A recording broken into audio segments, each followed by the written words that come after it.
Tanishka Princess Kitchen. Hi friends, இன்னைக்கு நாம எங்க வீட்டு மாடி தோட்ட அப்டேட் பார்க்கலாம். இங்க கீரை வேலைலாம் எங்க தாத்தா போட்டிருக்காங்க. இப்பதான் முளைச்சு வருது. இது பொன்னாங்கண்ணி கீரை, இது முள்ளங்கி, இது முடக்கத்தான் கீரை, இது நித்திய முல்லை,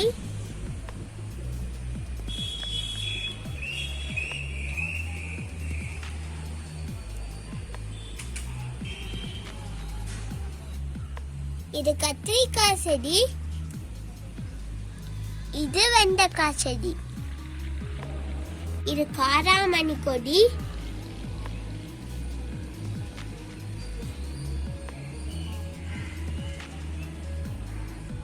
இப்பதான் இந்த காராமணியை இதுல இருந்து பறிச்சோம். இது மணத்தக்காளி கீரை, இது பாவக்காய் கொடி.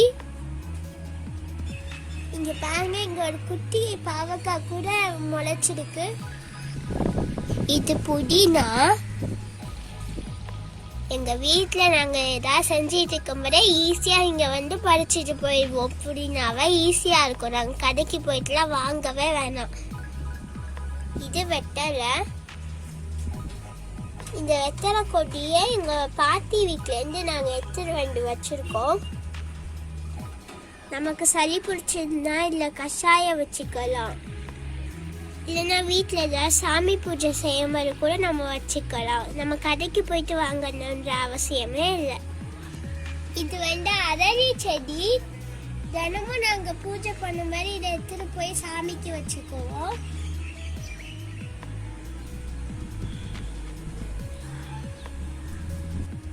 இது துளசி, இது பசலைக்கீரை, இது கத்தாழை, இது கற்பூரவள்ளி. நம்ம வீட்டில் கஷாயம் வைக்கிறதுக்கு கூட யூஸ் பண்ணிக்கலாம். இது எங்களுடைய ஃபேவரட் செம்பருத்தி செடி. இது மணத்தக்காளி செடி, இது பச்சை மிளகாய் செடி, இதுவும் பச்சை மிளகாய் செடி தான். இங்க பாத்தீங்களா, அது முள்ளங்கி செடி. இங்க 2 முள்ளங்கி வந்திருக்கு. இது சுண்டக்காய், இது பிரண்டை, இது பசலைக்கீரை கொடி, இது அவரை கொடி. இந்த செடிங்களெல்லாம் மெயின்டைன் பண்ற என்னுடைய தாத்தாவுக்கு இந்த நேரத்தில் நான் நன்றி சொல்லிக்கிறேன்.